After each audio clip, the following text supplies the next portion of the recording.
Assalamualaikum warahmatullahi wabarakatuh. Perkenalkan, nama saya Alvis Ardinan Absar, jurusan Teknik Sipil, semester ganjil tahun 2020.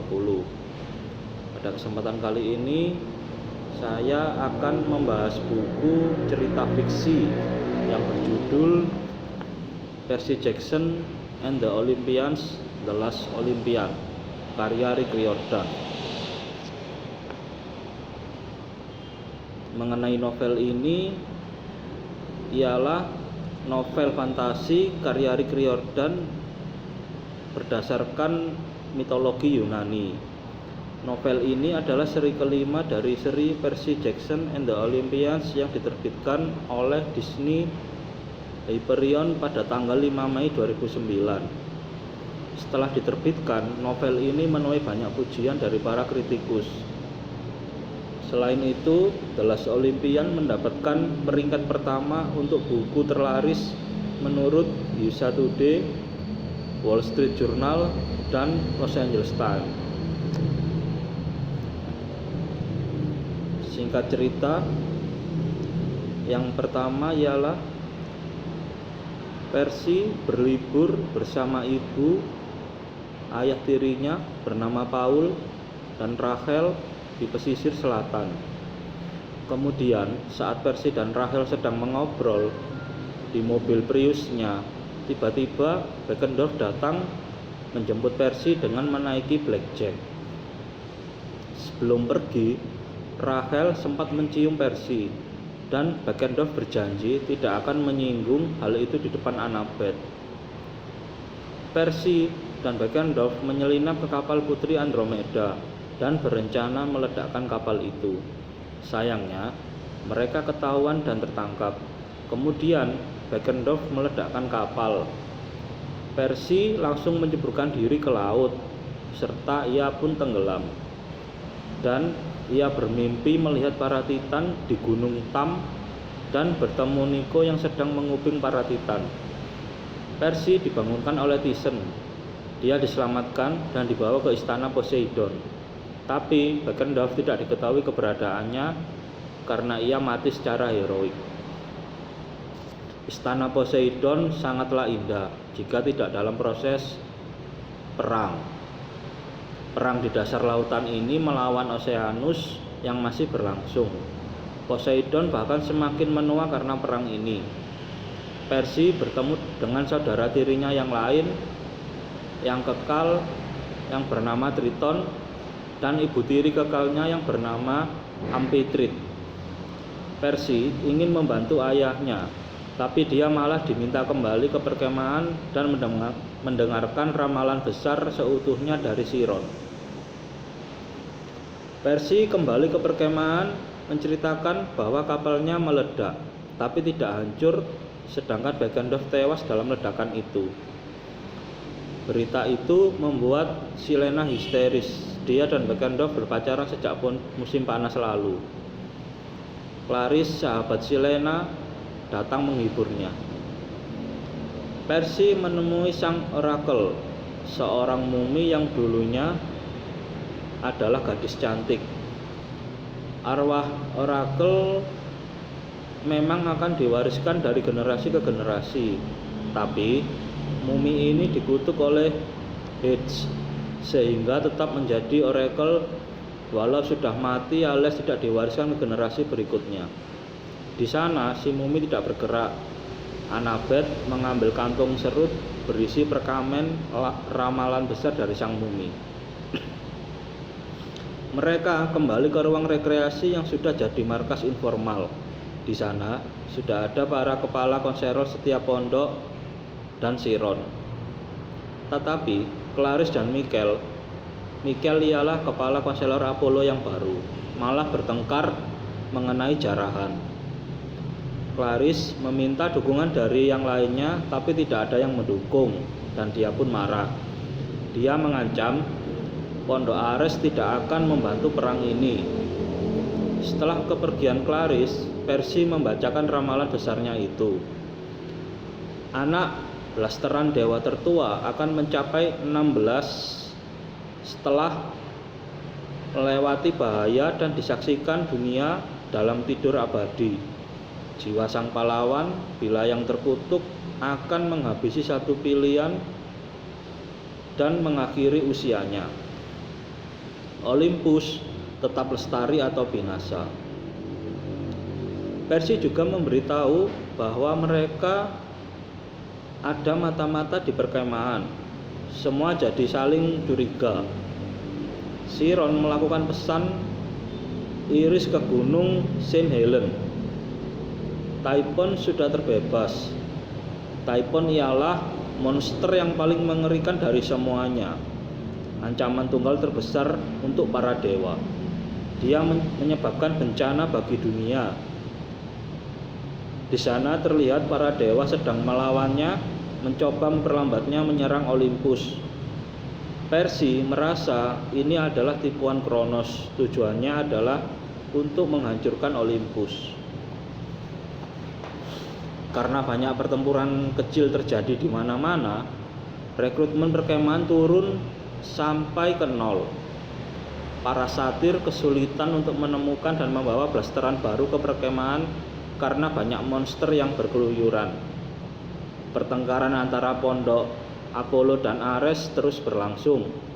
Pertengkaran sengit itu rupanya karena mereka sama-sama memperebutkan kereta perang hasil jarahan dari pasukan Kronos di Philadelphia. Misi itu dipimpin oleh pondok Ares, tapi yang berhasil menjarah adalah pondok Apollo.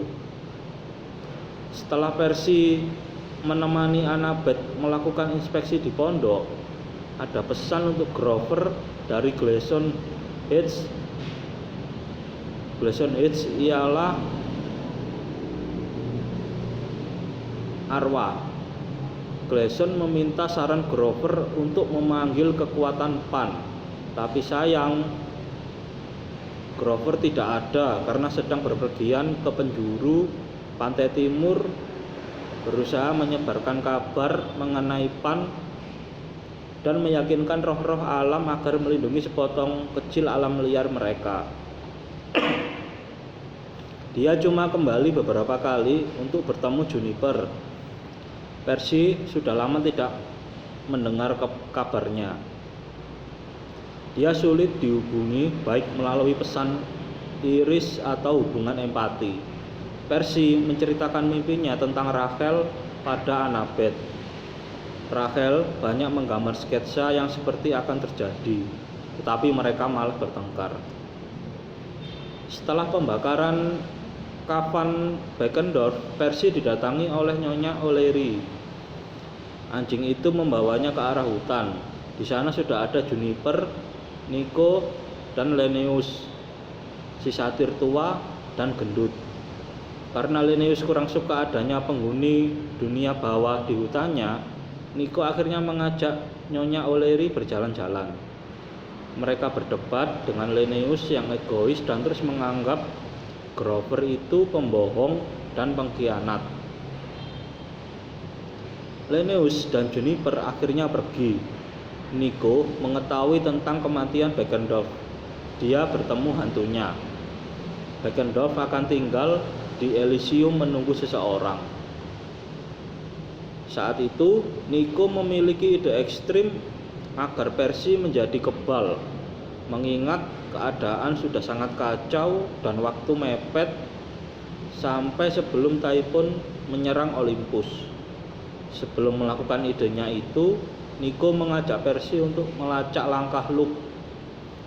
Mereka melakukan perjalanan bayangan dengan mengendarai Nyonya O'Leary menemui Ibu Luke di Westport. Di sana mereka disambut sebagai Luke. Bukastelan tampak kacau, tapi dia berkata bahwa Luke pernah kesini sebelumnya untuk meminta restu. Saat Nico akan berpamitan, tiba-tiba Ibu Luke terjatuh dan matanya menyala-nyala hijau sambil berkata dengan suara serak, "Harus melindunginya, Hermes. Tolong, jangan anakku, bukan takdirnya tidak." Kemudian dia kolaps. Saat sadar, dia berlaku seakan-akan kejadian barusan tidak pernah terjadi. Mereka kemudian berpamitan kembali ke tebing untuk menemui Nyonya O'Leary. Di sana sudah ada seorang gadis kecil yang ternyata adalah Dewi Hestia. Dia menawarkan makanan dan menceritakan tentang Mai Castellan, ibunya Luke. Dia menasihati, jika ingin memahami musuhmu yang bernama Luke, kau harus memahami keluarganya, dan jika menghadapi keputusan terakhir harus ingat kepadanya. Kemudian ia pergi. Tiba-tiba mereka ada di rumah. Percy meminta restu ibunya. Awalnya ibunya tidak merestui, tapi setelah dibujuk oleh Paul, ayah tirinya, akhirnya Percy direstui oleh ibunya. Sebelum Percy pergi, ibunya memberi ponsel untuk saat darurat dan meminta untuk mengirim tanda bahwa dia akan baik-baik saja. Mereka sepakat dengan tanda berwarna biru. Percy dan Nico pergi dunia bawah tanah melalui pintu Orpheus yang lebih kecil dan lebih susah ditemukan dibanding pintu Saron. Harus ada musik untuk membuka pintu itu, dan Percy membutuhkan Grover. Percy mencoba melakukan hubungan empati dengannya. Grover rupanya tertidur selama 2 bulan karena ulah sang dewa mimpi yang bernama Morpheus. Beruntunglah Grover bisa terbangun dan memainkan serulingnya itu. Kemudian pintu terbuka. Grover pergi untuk mengumpulkan roh-roh alam, sedangkan Percy dan Nico melanjutkan perjalanan mereka ke dunia bawah. Nico terlihat ragu-ragu, tapi dia akhirnya terus berjalan. Saat tiba di gerbang Hades, tiba-tiba Budots dan 2 saudarinya membawa mereka ke istana Hades. Nico dijanjikan info mengenai keluarganya jika dia berhasil membawa Percy sebelum mereka sampai ke sungai Styx. Di sana sudah ada Hades, Persephone, dan Demeter. Hades akhirnya menceritakan tentang ibunya Nico sesuai janjinya, yang bernama Maria de Angelo. Saat Nico dan Bianca kecil terjadi perang dunia 2, untuk menyelamatkan mereka, Hades membawa ke Kasino Lotus dan mengeluarkan mereka di saat Percy datang. Dia tidak ingin Percy menjadi satu-satunya anak dalam ramalan. Hades menahan Percy, tapi Nico berhasil membebaskannya. Mereka lari sebelum Hades menangkap mereka. Akhirnya mereka tiba di sungai Styx. Sebelum masuk, Percy bertemu dengan hantu yang bernama Achilles, meminta nasihat karena dia pernah mandi di sungai Styx saat masih hidup. Rupanya Luke juga pernah mandi di sana. Achilles menyuruh untuk mewaspadai kelemahan dan meminta berbalik untuk mengurungkan niat mandi di sungai Styx. Tapi Percy kekeh. Akhirnya Achilles membantu untuk mandi di sana. Setelah mandi, tiba-tiba Hades dan pasukan tengkoraknya datang. Tapi Percy berhasil menghancurkan mereka dan melukai Hades. Percy mengampuni Hades, kemudian Hades pergi. Nico meminta Percy untuk memberitahu dan meyakinkan ayahnya untuk membantu Olympus. Percy kembali ke dunia atas bersama Nyonya O'Leary. Dia menelepon Annabeth. Annabeth sudah mendapat pesannya dan sedang dalam perjalanan. Van perkemahan yang dikendarai oleh Argus dan para Harpy tiba di sana. Annabeth, Silena, Jake, Michael, Pollux, Stoll bersaudara, Katie, dan sebagian besar saudara mereka serta Chiron. Total ada 40 pekemah. Mereka pergi ke Olympus dipimpin oleh Percy. Di sana mereka disambut oleh Dewi Hestia. Sang Dewi mengungkit soal kutukan Achilles. Dia menunjukkan hal penting lain yang belum Percy ketahui soal Luke. Lalu Hermes datang sebagai utusan Zeus. Percy meminta teman-temannya memeriksa kota yang dipimpin oleh Stoll bersaudara. Sedangkan Percy dan Annabeth tetap tinggal. Mereka ingin bertemu dengan Zeus, tapi tidak bisa karena dia dan dewa lainnya sedang melawan Typhon dan meninggalkan Olympus. Olympus hanya dijaga oleh anak buah terkuat Aeolus, sang raja angin. Para dewa beranggapan bahwa Typhon adalah musuh terbesar, bukannya Kronos, karena Typhon pernah hampir menghancurkan dan mempermalukan mereka semua. Hermes menyampaikan pesan Athena dengan ketidaksukaan. Athena berpesan agar para pekemah harus mempertahankan Manhattan tanpa bantuan dewa dan mencoba rencana 23. Meminta Persi mengingat sungai dan jauh-jauh dari putrinya. Hermes menyalahkan Annabeth atas apa yang terjadi pada putranya. Persi akhirnya bercerita bahwa dia bertemu dengan ibunya Luke dan mandi di sungai Styx menanggung kutukan Achilles.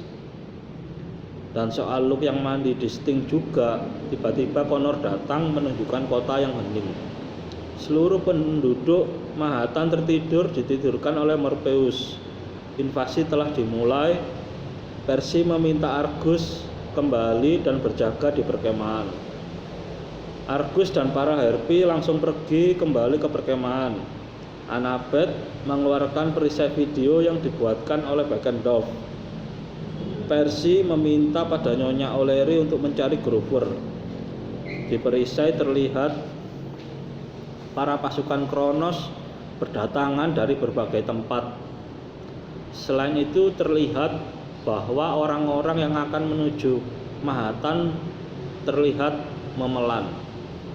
Kronos melambatkan waktu yang dibantu oleh Hecate. Mereka semua bersiap untuk mempertahankan Manhattan dari serangan. Persi bertanggung jawab terhadap musuh di air, dan di udara ada para dewa angin dan para pekemah menjaga terowongan dan jembatan. Katie dan saudaranya menjaga terowongan Brooklyn Battery. Michael dan pondok Apollo lain menjaga jembatan Williamsburg. Connor dan setengah pondok Hermes melindungi jembatan Manhattan, sedangkan setengah lainnya dipimpin Travis menjaga jembatan Brooklyn. Tidak boleh berhenti menjarah atau merampas. Silena dan pondok Aphrodite menjaga terowongan Queens di Midtown.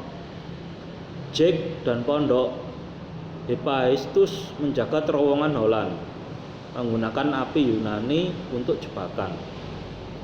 Sedangkan Malcolm dan pondok Athena mengaktifkan rencana 23 di sepanjang perjalanan. Kemudian Annabeth akan bergabung dengan Persi. Thalia dan para pemburu Artemis datang membantu.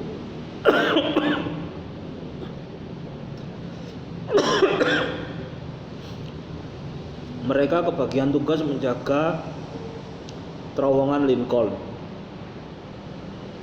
Annabeth mengaktifkan patung William Hasworth, blasteran anak dewa yang ternyata adalah automaton. Automaton ialah patung di kota yang disiapkan Daedalus kalau dia membutuhkan bantuan. Kemudian sang patung langsung pergi, sepertinya untuk mengaktifkan patung-patung yang lainnya. Persi menyelam di pelabuhan New York yang sangat kotor. Annabeth menunggu di atas. Tentu karena dia tidak bisa bernafas dalam air, hal itu membuatnya kesal. Muncullah dua dewa sungai yang bernama Is dan Hudson. Persi meminta bantuan mereka untuk menenggelamkan kapal musuh. Semula mereka tidak mau. Tapi setelah diiming-imingi dolar pasir pemberian ayahnya, mereka mau membantu. Persi mematahkan menjadi dua bagian. Riak air bersih menyembur dari patahan seolah semua polusi dibersihkan. Sungai sudah aman. Saat kembali ke atas, Persi dikabari kalau pondok Apollo membutuhkan bantuan. Minotaurus yang memimpin pasukan di sana. Kemudian Persi memanggil Blackjack. Blackjack adalah Pegasus. Si Pegasus datang bersama teman Pegasus lainnya yang bernama Porky. Percy diantar menuju ke jembatan Williamsburg untuk membantu Pondok Apollo. Percy menyuruh Annabeth, Michael, dan Pondok Apollo lain mundur ke Brooklyn. Dia yang akan mengalihkan perhatiannya di sini. Percy berhasil mengalahkan Minotaurus dan 80 dari pasukannya. Sisanya kabur menghampiri bala bantuan mereka. Percy mengejar Pondok Apollo untuk bergabung. Sang Raja Titan memimpin sendiri. Percy menyuruh teman-temannya mundur, sedangkan dia sendiri akan bertarung. Sedangkan Annabeth, Blackjack, dan Porky membantu. Tapi Annabeth terluka. Untuk melindungi titik lemah Percy saat ada seorang blasteran pengkhianat menyerang Percy, Blackjack membawa Annabeth pergi. Michael membantu dia memasang api Yunani di jembatan dan perlu kekuatan Percy untuk menghancurkannya. Dan itu berhasil. Banyak musuh yang kalah. Saat Percy akan berterima kasih, Michael menghilang. Kemudian Silena datang memberitahu ke Percy jika Annabeth perlu diobati. Mereka perlu bantuan para penyembuh Pondok Apollo. Percy menyeret Will Solis dari Pondok Apollo dan meminta saudaranya yang lain terus mencari Michael. Mereka pergi ke hotel markas sementara mereka. Will mengobati Annabeth sampai dia pucat kelelahan. Travis mengajukan diri untuk membeli obat di apotek manusia Fana. Silena kembali ke perkemahan untuk membujuk Clarice dan Pondok Ares. Grover ada di sana bercerita bahwa setengah bangsanya telah mati. Jake memberitahu bahwa Kronos sepertinya tahu titik-titik lemah dari mereka, semacam diberitahu oleh si mata-mata. Percy memilih untuk mempercayai teman-temannya. Kemudian Percy beristirahat sebentar. Dia memimpikan Nico yang sedang memanggil arwah ibunya. Di sana terlihat adanya flashback ke kejadian sebelum Maria meninggal. Rupanya Hades akan menyembunyikan istri dan anak-anaknya dari amukan Zeus karena ramalan besar yang diramalkan oleh sang orakel sebelum dia mati menjadi mumi. Tapi dia terlambat. Zeus meledakkan hotel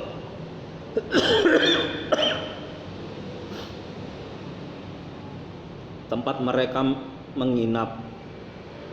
Hades sempat menyelamatkan anak-anaknya yang bernama Bianca dan Nico, tetapi istrinya meninggal. Hades murka dan dia mengutuk sang orakel untuk tidak akan mendapat inang Fana lagi selama anak-anaknya tetap menjadi orang buangan. Dia lalu meminta Alecto untuk membawa dan menyembunyikan anak-anaknya di kasino Lotus. Lalu mimpinya berpindah ke Rachel. Dia menuliskan nama Percy dalam bahasa Yunani di pasir dan langsung meminta ayahnya untuk kembali ke New York karena Percy dalam bahaya. Tapi ayahnya tidak mengizinkan. Akhirnya dia mau masuk ke Akademi Wanita Clarion yang sangat dibencinya agar diizinkan kembali ke New York yang saat itu juga. Ayahnya setuju dan langsung memanggil orang untuk mengantar Rachel dengan helikopter. Saking tajirnya. Tiba-tiba Thalia membangunkannya karena ada seorang Titan yang membawa pesan di bawah bendera gencatan senjata. Rupanya Prometheus membujuk Percy untuk menghentikan perang ini karena tidak ingin adanya korban blasteran yang akan berjatuhan. Dia meminta perdamaian dan membiarkan Kronos berkuasa. Lalu dia menunjukkan cerita Luke seutuhnya. Karena Percy menolak berdamai, dia memberi Percy kotak Pandora. Meski bentuknya pitos bukan kotak, ketika dibuka hanya akan ada satu roh di dalamnya, Elpis sang roh harapan. Percy memimpikan Etnan Nakamura yang entah mengapa berbohong kepada Kronos mengenai titik vital Percy. Kemudian mimpi Percy beralih pada Hermes Mei dan Luke kecil di perkemahan. Mei melamar sebagai oracle yang baru, tapi Annabeth tiba-tiba membangunkannya. Lennius datang untuk membantu dan mereka semua kembali bertarung melawan pasukan Kronos yang semakin bertambah jumlahnya. Grover memainkan serulingnya memanggil roh alam. Percy bertarung melawan Hyperion. Dia mengamuk sampai tak sadar menciptakan angin ributnya sendiri untuk melemparkan Hyperion ke arah Grover. Grover dan para satir lainnya termasuk Lennius memainkan seruling, menyebabkan Hyperion terikat oleh akar-akar yang menebal menjadi kulit kayu tebal. Hyperion terkurung di dalamnya. Tak lama, monster lain datang.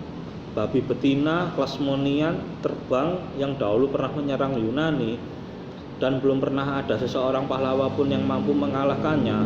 Blackjack, si kuda Pegasus, datang memberi tumpangan.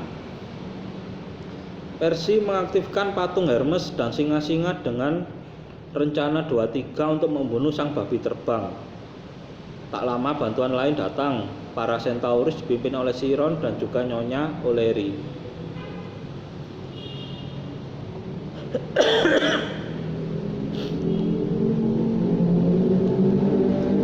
Adi datang menemui Percy, mengingatkan Percy tentang perang itu dan juga meminta Percy menjaga Pollux, anak blasterannya. Dia masih bersedih atas kematian saudara Pollux yang bernama Castor. Kemudian Percy dikembalikan ke medan pertempuran. Di sana Percy melihat ibunya dan Paul tertidur di periusnya. Rupanya mereka melihat tanda biru Percy akan datang. Kemudian datang sebuah helikopter bertuliskan Der Enterprise. Pilotnya tertidur. Helikopter hampir menabrak bangunan. Annabeth mengajak Percy untuk menolong Rachel dengan menaiki Guido. Annabeth memegang kendali helikopter dan mendaratkannya dengan selamat. Rachel datang menyampaikan pesan bahwa sesuatu akan terjadi, tipuan yang berujung pada kematian, dan Percy bukanlah pahlawannya. Kemudian Chiron mengajaknya berbincang. Saat Percy tertidur, dia menyaksikan Nico sedang berusaha membujuk ayahnya. Lalu mimpinya berpindah kepada Kronos. Dia bersiap berperang kembali dengan pasukan Percy yang masih tersisa. Di antaranya ada 16 pekemah, 15 pemburu, dan setengah lusin satir yang tersisa, dan sisanya berlindung di Olympus dan para Centaurus. Chiron dan Rachel selesai berbincang. Rupanya Drakon Lydian akan menyerang dan takdir anak Ares untuk mengalahkannya. Drakon Lydian datang. Mereka semua terdesak. Tiba-tiba datang kereta perang dengan anak-anak Ares di dalamnya. Anak-anak Ares dipimpin oleh Clarisse melawan sang monster, tapi tidak ada yang beres. Itu ternyata bukan Clarisse. Clarisse menjerit dan terjatuh. Kemudian Clarisse yang asli datang. Dia langsung melawan Drakon Lydian dengan penuh kebencian. Saat itu juga sang monster kalah dan terbuyarkan. Clarisse palsu itu rupanya adalah Silena. Dia sekarat.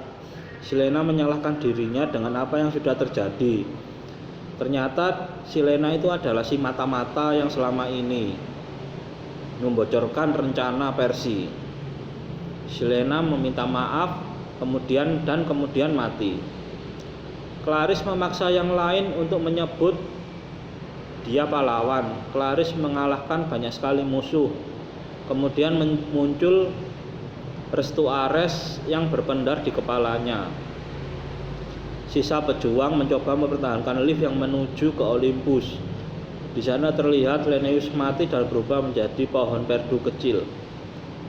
Di Olympus sudah ada Dewi Hestia dan Rachel. Percy memberikan bejana Pandora pada sang dewi sebagai persembahan karena dia adalah Dewi Olympia terakhir, dengan harapan bertahan paling baik di depan perapian. Percy meminta bantuan Annabeth dan Grover untuk membantunya menaiki singgasana Poseidon untuk menarik perhatiannya.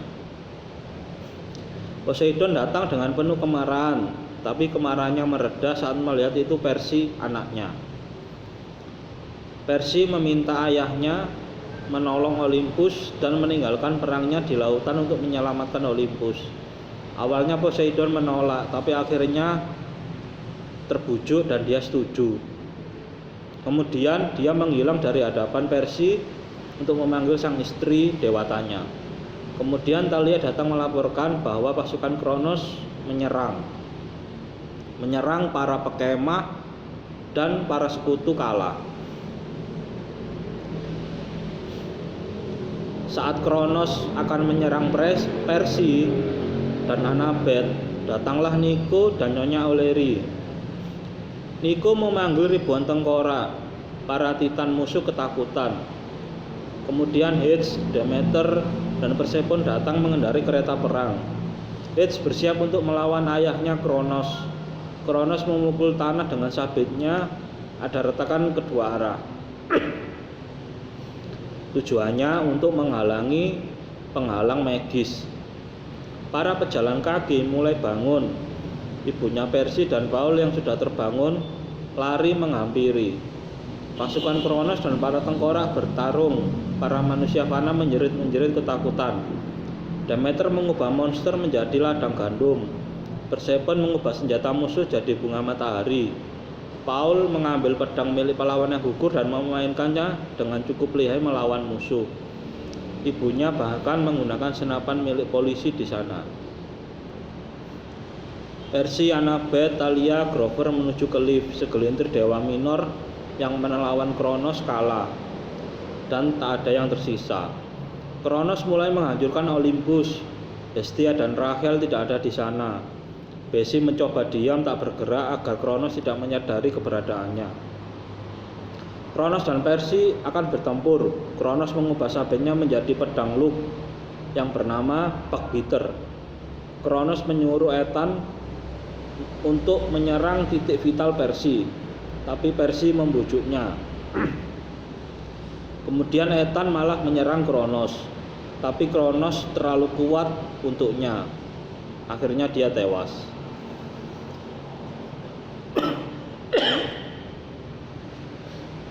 Percy melihat semua teman dan orang tuanya terus bertarung melawan pasukan Kronos yang tak pernah ada habisnya. Para dewa juga kewalahan melawan Typhon. Sang Typhon masuk ke sungai Hudson, tapi Poseidon dan pasukan Cyclops-nya yang dipimpin oleh Tyson sudah menanti di sana. Para dewa menyerang Typhon bersama-sama. Si monster pun kalah dan lenyap. Kronos marah dan mulai menyerang Percy kembali. Kemudian Annabeth melawannya juga. Dia mencoba membujuk Luke dan dia berhasil. Luke dan Kronos saling berganti. Percy memberikan pisau pada Luke.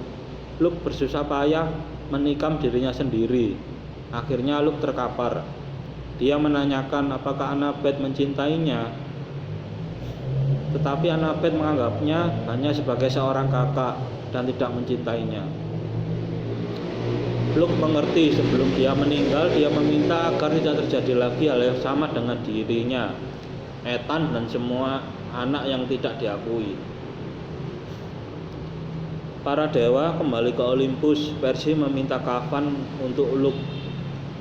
Ketika Moirae mengkafaninya, Hermes memberikan berkatan terakhirnya dan mengucapkan selamat tinggal. Semua ini terjadi sesuai dengan ramalan besar, dan pahlawannya adalah Luke. Apollo mengobati luka Annabeth.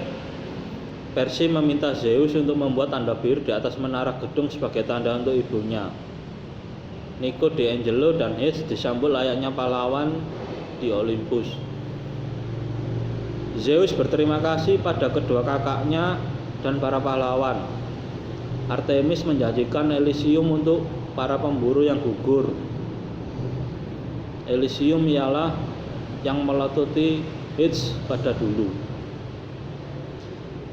Tyson ditunjuk sebagai jenderal di ketentaraan Olympus dan menghadiahnya sebuah peruntungan baru. Grover ditunjuk sebagai anggota dewa tertua. Annabeth ditunjuk sebagai arsitek resmi Olympus. Dia akan memperbaiki Olympus yang sudah porak-poranda karena perang ini. Percy akan dijadikan dewa, tapi Percy menolak dan meminta hadiah yang lain sebagai gantinya.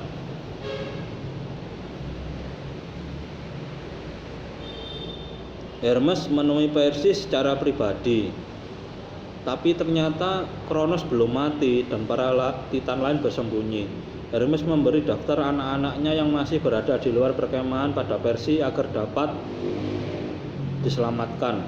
Percy pergi keluar dari Olympus. Di sana sudah ada ibunya. Nico memberitahunya bahwa Rachel membawa Blackjack, si Pegasus, menuju ke perkemahan. Percy mengambil sekawanan Hippocampus untuk tumpangannya. Annabeth dan Nico ke perkemahan. Rupanya Chiron yang mengundang Rachel ke perkemahan. Rachel percaya pada kutukan Hades.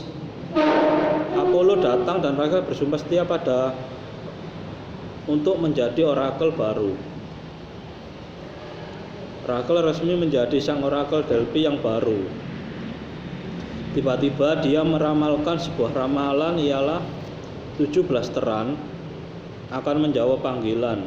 Karena badai atau api, dunia akan terjungkal. Sumpah yang ditepati hingga tarikan nafas penghabisan dan musuh panggul senjata menuju pintu ajal. Para pekemah telah kembali dan meninggal diberi upacara pemakaman yang layak di api unggun. Percy kembali ke pondoknya. Annabeth datang membawa kue ulang tahun biru untuknya. Annabeth dan Tyson membuatnya sendiri. Annabeth senang Rachel telah menjadi orakel yang baru. Annabeth mengecup Percy. Tiba-tiba para pekemah menyerbu. Mereka rupanya menguping Percy dan Annabeth. Percy dan Annabeth dilempar ke danau Kano. Teman-teman mereka menunggu. Tapi Percy dan Annabeth tidak juga keluar dari air karena Percy membuat gelembung untuknya dan Annabeth. Blasteran-blasteran baru bermunculan di mana-mana. Grover meminta tambahan anggaran untuk perjalanan para satir mencari blasteran. Nico mencuru para tukang bangunan zombie untuk mengerjakan pondok Hades di sebelahnya yang terdapat pondok-pondok dewa-dewi minor. Tyson dan pasukan Cyclopsnya membantu mengerjakan pembangunan pondok-pondok baru. Poseidon datang menemui Percy. Dia berterima kasih kepada Percy dan bercerita banyak mendapat ucapan terima kasih dari para dewa. Para pekemah mulai kembali ke tempat asal masing-masing. Percy masih menggalaukan ramalan besar yang dirapalkan oleh Rachel. Tapi Annabeth berhasil meyakinkannya untuk tidak memikirkannya, karena bisa saja ramalan itu untuk pahlawan lain di masa yang akan datang.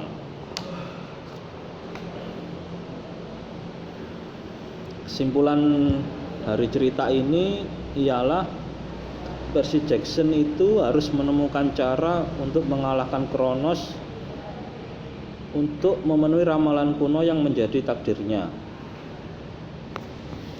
Kehancuran dan keselamatan Gunung Olympus berada di tangan Percy Jackson dan teman-temannya. Ramalan itu disampaikan lebih dari 70 tahun silam yang memaksa Zeus, Poseidon, dan Hades untuk tidak lagi memiliki anak setengah dewa untuk mencegah ramalan ini.